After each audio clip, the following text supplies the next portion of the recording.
Le aree montane risentono più di altre dei fenomeni di invecchiamento della popolazione e di evoluzione della struttura familiare.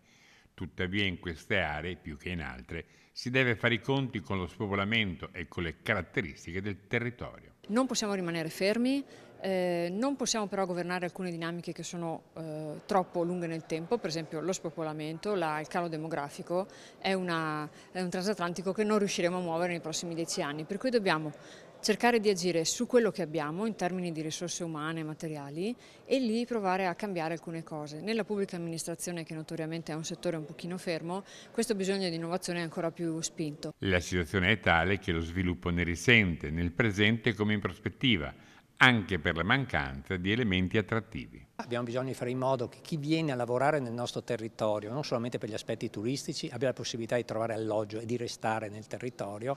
Nel medio-lungo periodo il territorio provinciale andrà in crisi per quanto riguarda il livello occupazionale. Stessa cosa vale per favorire il ritorno di quelli che sono i nostri giovani, che giustamente fanno delle esperienze di lavoro all'estero, ma devono avere le condizioni per tornare a lavorare qui e portare il loro arricchimento. Le nuove tecnologie e i nuovi metodi di governance aprono nuovi orizzonti.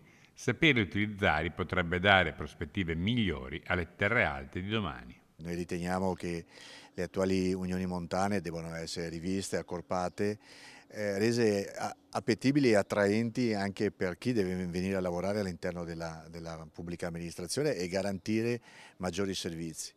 Abbiamo provato a portare innovazione in termini di fusioni, ma capiamo che questo territorio è particolarmente sensibile alla propria identità e quindi non possiamo forzare la mano sulle fusioni, ma le aggregazioni sì, quindi le unioni montane che possono essere motori di sviluppo e di pensiero su area vasta. Questa potrebbe essere la vera innovazione dal punto di vista del governo del territorio.